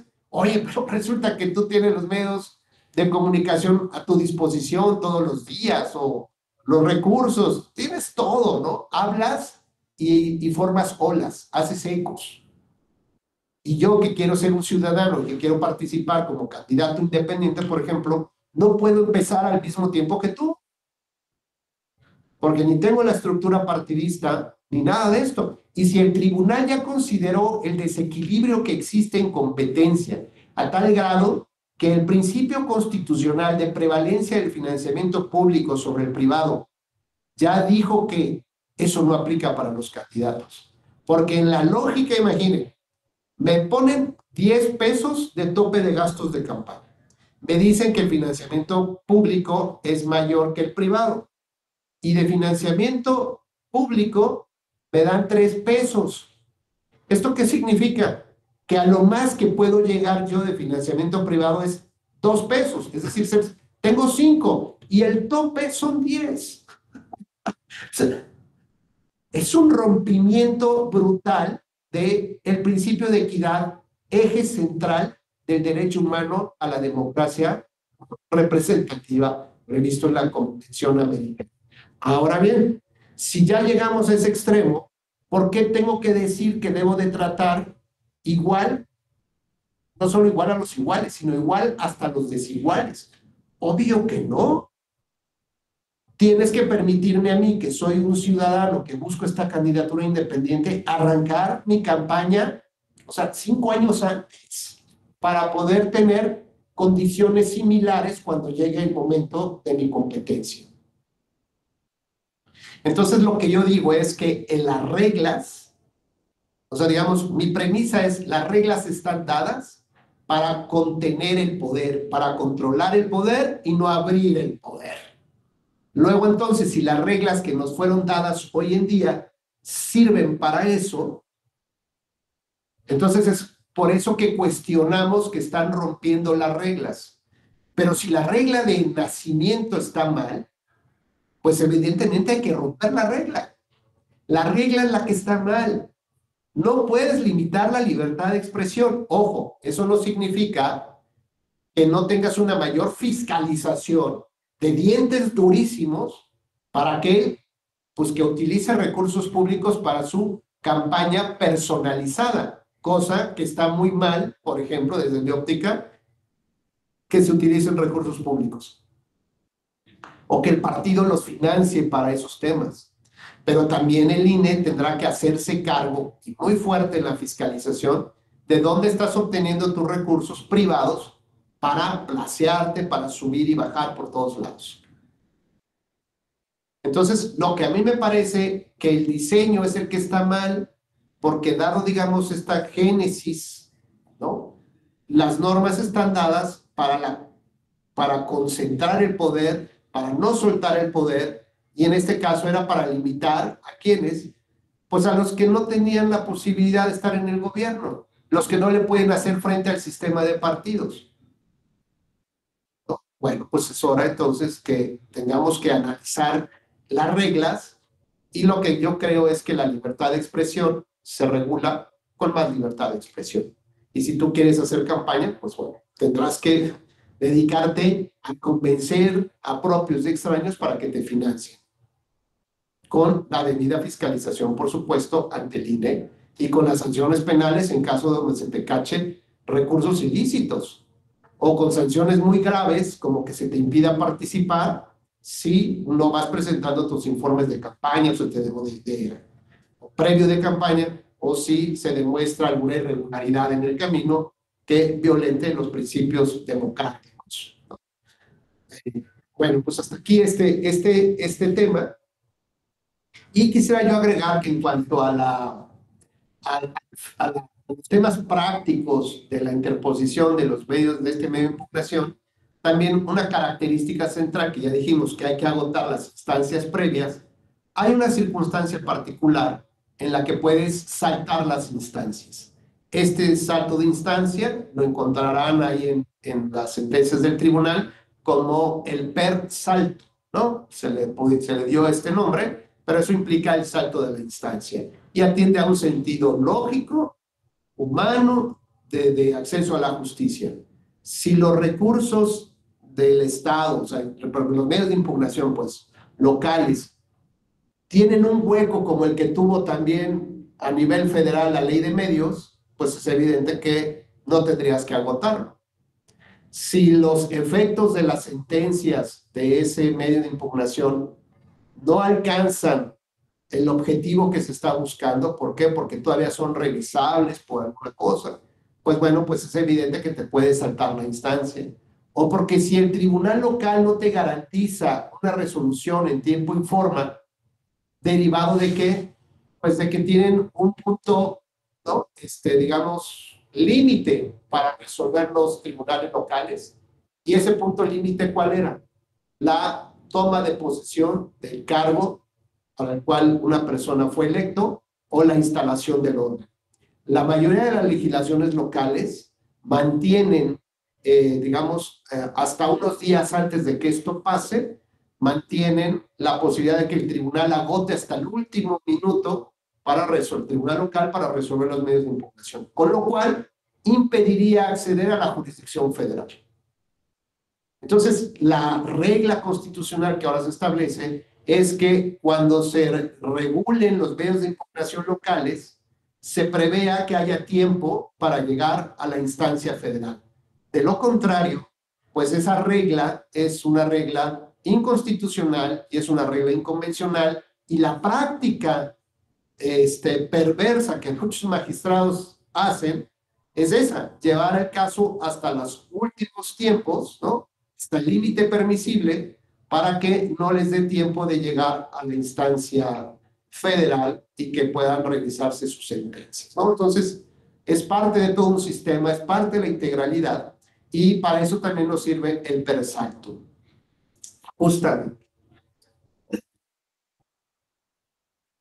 ¿Qué otro tema, digamos, de relevancia pudiéramos señalar sobre este medio de impugnación? Ya hablamos del mecanismo de control, ya hablamos de los órganos que son competentes para conocerlo, hablamos un poco también de cómo fue esta génesis del propio medio de impugnación, cómo nació, cuáles han sido, digamos, sus grandes virtudes, pues esta posibilidad de que se conozcan casos enigmáticos, casos de gran trascendencia, que surgen desde lo local, pero que se tiene la visión de que pueden tener un impacto en lo federal.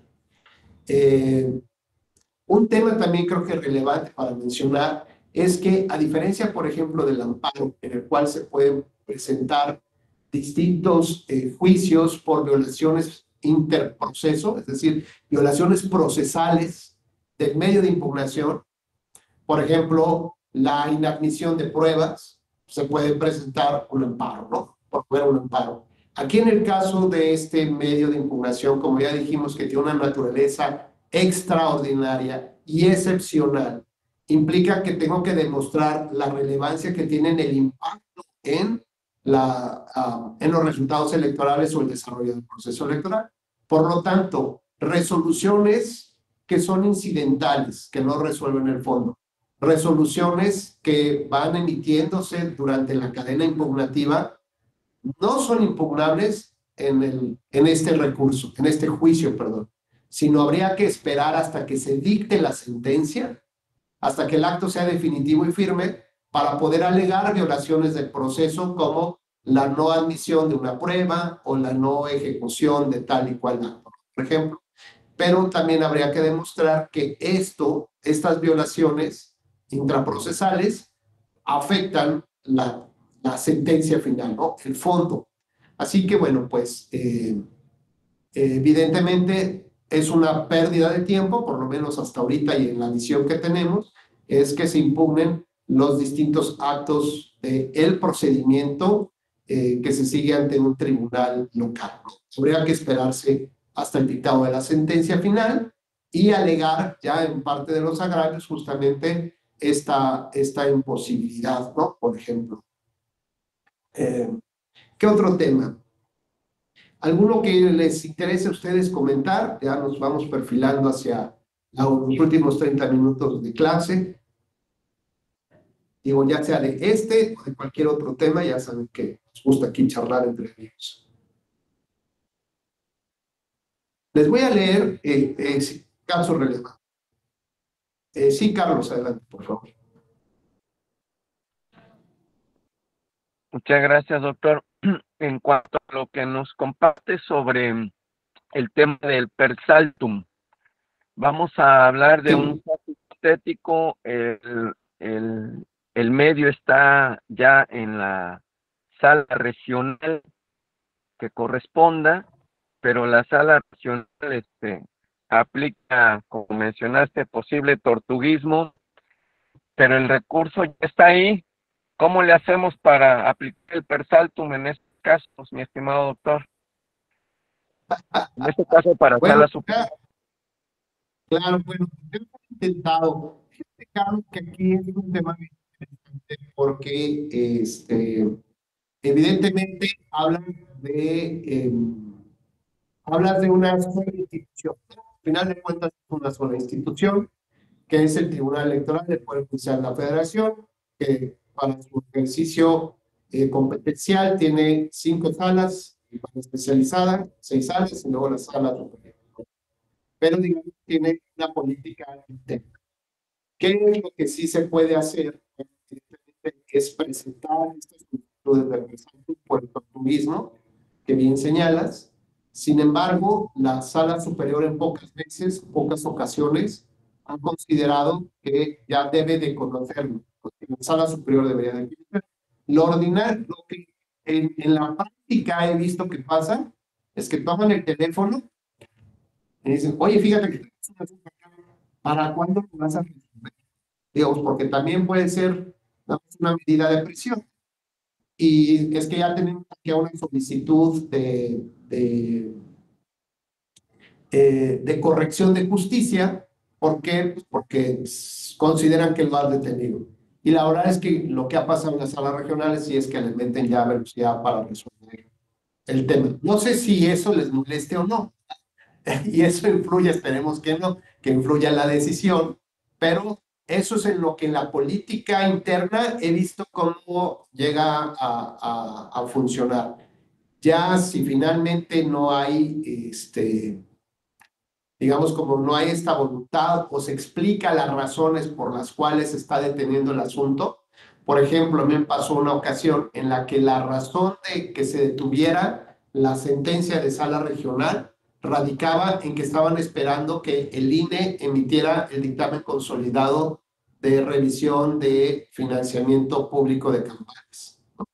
Entonces, pues nos convenía a todos, un poco con esta idea, ¿no?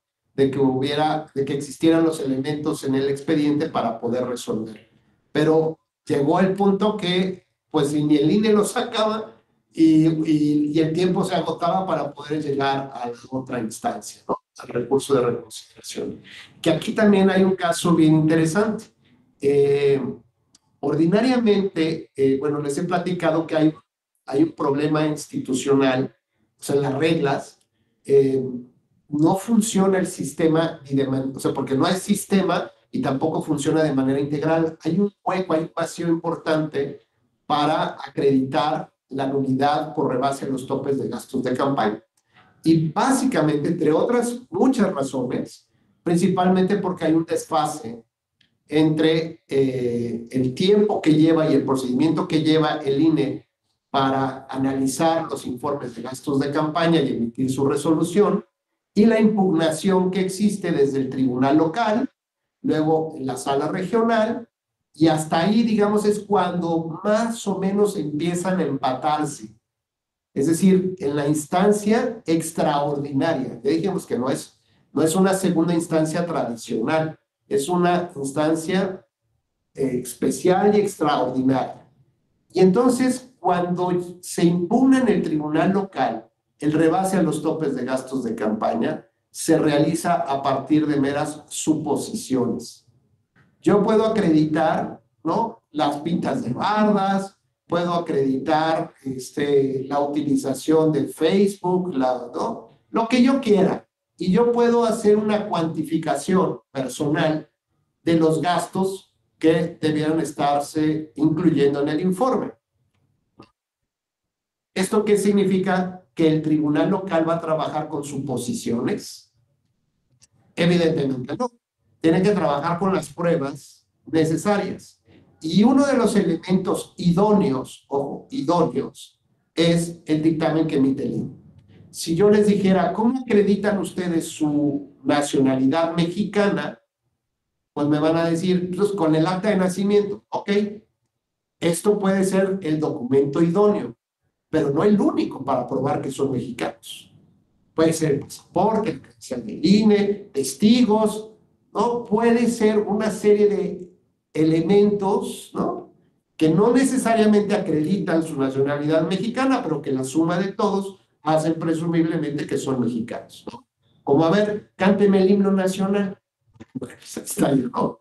Ya como luego dicen que le hacen las pruebas así a los migrantes para saber si son mexicanos o no. Bueno, este asunto es de la mayor trascendencia de técnica jurídica, porque un tribunal local, un tribunal no puede resolver sobre suposiciones. Y entonces, como no tiene las pruebas idóneas, que eso también es un error, ¿no? Tienen tanto los litigantes como el tribunal, estar esperanzados en que alguien le diga, sí, este rebasó. Y es que, ¿por qué no se meten a hacer el análisis minucioso a detalle? Porque están esperando que el INE lo haga, porque dicen que es la única autoridad que puede realizar este análisis. Entonces el tribunal en primera instancia es omiso en pronunciarse sobre el rebase de los topes de gastos de campaña. Cuando se presenta la demanda del juicio de revisión constitucional electoral, uno de los agravios es que el tribunal local no se pronunció sobre esto. ¿Qué va a decir la sala regional? Pues no se puede pronunciar. ¿Por qué? Pues porque sigue en el INE su propia vía administrativa la revisión de los informes de gastos de campaña. ¿Y yo qué quieres que haga ahora? Le dice, pues, a ver, pues aguántame, ¿no? Espérame a que el INE ya lo resuelva y pídeselo para que te des cuenta que sí rebasó los topes a los gastos de campaña en más del 5%, que la diferencia de votos es menor del 1%, y con eso creo acreditar, por lo menos lo que dice la Constitución, el elemento determinante y anúlame la elección. Y entonces es lo que platicábamos con Carlos. Pues la sala regional está sudando porque el INE sigue, y el INE sigue, y el INE sigue, y no hay resolución administrativa de ese dictamen. Pero fíjate, Adilén, suponiendo y sin conceder que ya la dicte, se impugna por los partidos políticos.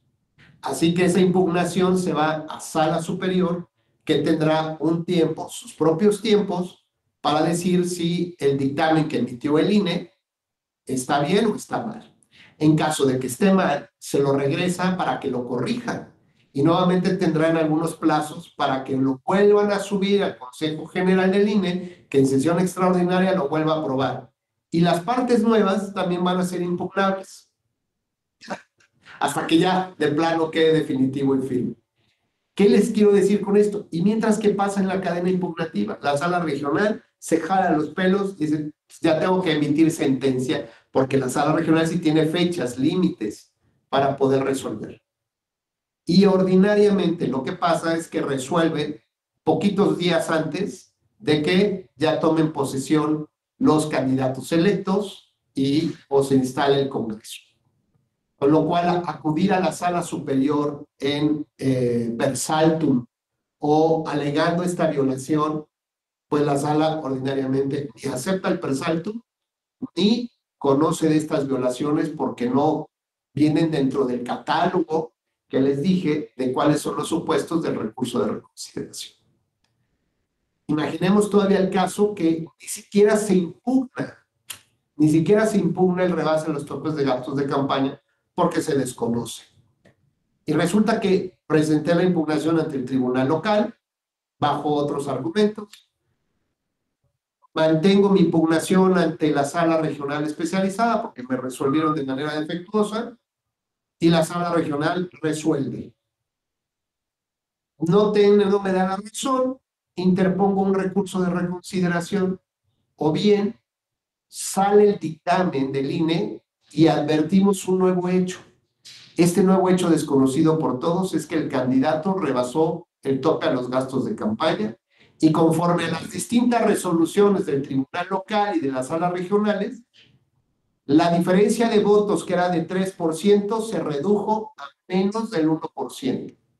Es decir, se actualiza un rebase a los topes de gastos de campaña, que es mayor al 5%, que se conoce hasta este momento, y por otro lado, conforme a las sentencias de los tribunales, la diferencia de votos se redujo y quedó en menos del 1%.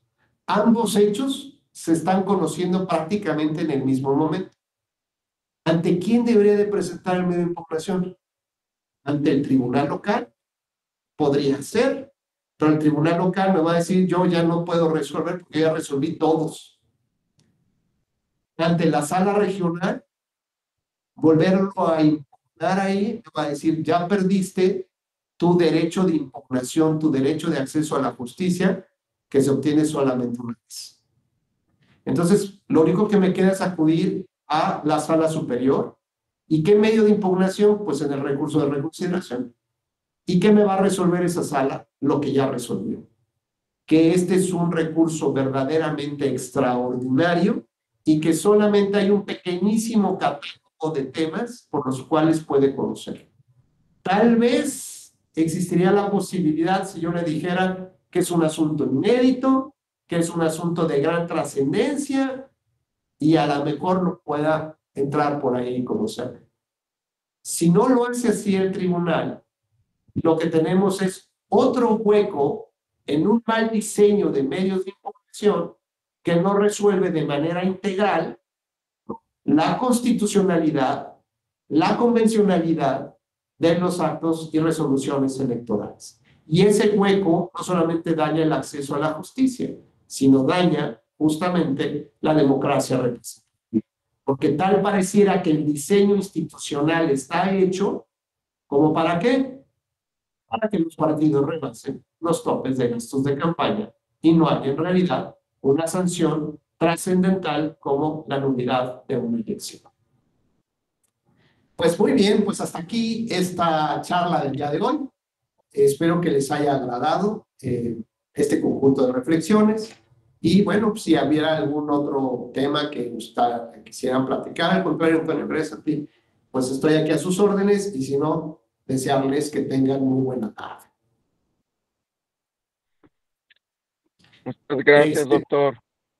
No, al contrario. Adelante, Adilén, por favor. Una pregunta, si quiere, y mañana nos la responde. Ya que ya nos había dado salida y soy imprudente, perdón. No, Adilén, adelante. Y qué bueno que me recuerdas que mañana todavía tenemos en relación a la inaplicación de normas locales, sí, por inconstitucionalidad, es a través de este juicio que podría solicitarse. Sí, siempre y cuando haya un acto de aplicación, ¿de acuerdo? Sí, digamos que en la resolución local, el tribunal local resolvió con una norma local, competencia, y ya pues acuden un JRC para decir que esa norma local es constitucional. Mi duda sí. es, bueno, tenía esa duda comentaba lo de que la inaplicación al caso concreto la tienen las salas regionales, ¿no? O las salas más bien las salas del Tribunal Electoral, ¿no? Sí. Entonces, pero a la par está el control de constitucionalidad que se hace en materia de derechos humanos, que pueden aplicar los locales. Entonces, ha sido como que dudas si dice, bueno, pero ¿en qué caso no esté vinculado con derechos humanos? Un caso donde la norma, o sea, no me ha tocado ver en un caso local donde se esté en disputa que la norma local es inconstitucional, que no tenga que ver con derechos humanos. Bueno, lo que te podría yo decir aquí al respecto, Adilén, es que recuerdes que todo este diseño se construyó antes del 2011. Entonces, había otra visión de los derechos humanos y otra conceptualización del derecho. Ahora, digamos, a partir del 2011, debemos de cambiar de perspectiva completamente, de usar unos lentes diferentes para ver otro paisaje. Mira, lo voy a poner con este ejemplo. Yo recuerdo que recuerdo que cuando me operé de la vista, porque ya tenía vista cansada y no sé cuándo hablar mil cosas, me operé de la vista y cuando a los 2 o 3 días ya estaba yo con vista nueva, yo veía el mundo diferente, los colores más nítidos, ¿no? O sea, de verdad yo decía, híjole, así se ve el mundo. Y tenía yo años de no ver el mundo así, podía ver las placas de los autos, o sea, todo se veía brilloso, o sea, era algo así, algo que realmente yo percibía, ¿no? En mis sentidos lo percibía perfectamente. Creo que necesitamos una operación de ojos cuando hablamos de lo que veníamos trabajando en el 2011. Antes del 2011. 2011 nos operaron la vista y tenemos que ver el mundo del derecho de otra manera completamente distinta a como veníamos trabajando. Y entonces, como ahora tenemos un enfoque de los derechos humanos, hoy entendemos de otra manera la correlación que existe entre pequeñas partecitas de un rompecabezas que terminan afectando un derecho humano. Entonces, por ejemplo, una partecita, decía yo, el plazo de 3 días o de 4 días para interponer un medio de impugnación. Dicen, pues eso, ¿conforme a qué derecho? Bueno, pues es el derecho de acceso a la justicia. Oye, esta regla que dice que el que afirma está obligado a probar. Entonces, como yo no tengo las pruebas, pues nunca voy a tener justicia, ¿no? Pero eso no significa que yo le haya mentido al tribunal, que yo venga a defender falsedades. Simplemente es que no tengo acceso a la prueba. Y el tribunal decía, pues no lo que es que pierdes, ¿no? Cualquier cantidad de veces. Y esto no afectaba a un derecho humano, sí a una adecuada defensa. ¿Por qué? Porque a esta frase de que el que afirma está obligado a probar, ahora en términos de derechos humanos, debemos de completarla con otra frase. Sí, solo sí tienes fácil acceso a la prueba. Ok, bueno, está bien. Y ahora, ¿cómo utilizo la práctica? En la práctica, ¿cómo hago esto de la facilidad? Se llama la carga dinámica de la prueba. Esto es, vamos trabajando sobre una construcción del derecho que se enfoca justo hacia el tema de los derechos humanos. ¿Por qué es más fácil, ¿no? Ver el paisaje ahora para poder mejorar tal vez que casi todo va en función de derechos humanos? Y que bueno, tal vez ahora sea la primera excepción que no tenga una nitidez o una alineación muy clara hacia un tema que temprano impacte en los derechos humanos. Por eso es que es importante que desde los institutos electorales locales, como los tribunales electorales, ejercen ya de oficio, esto es, sin que ni siquiera se los pida, el control de convencionalidad. ¿Cuál es ese control de convencionalidad? Son estándares muy mínimos, muy básicos, que México aceptó, que México firmó y que deberían de sostener cualquier acto de autoridad o cualquier procedimiento judicial o cualquier decisión judicial. Eso es como lo más esencial que nos merecemos antes de que se dicte una sentencia. Pero voy a tratar de inventarse un poco ahí el tema, estimada Ellen, a ver qué platicamos para mañana. Y por favor, todas las preguntas que tengan, bueno, pues no se olviden, mañana las presentamos y vamos viendo hacia dónde nos lleva esta clase. ¿Vale? Muchísimas gracias, Ailén, Clau, gracias, Eusebio, Antonio, Diego. Gracias, aunque no te vimos ahora sí en toda la tarde. Bueno, y Carlos, porque haces conmigo. Gracias, que pasen bonita noche.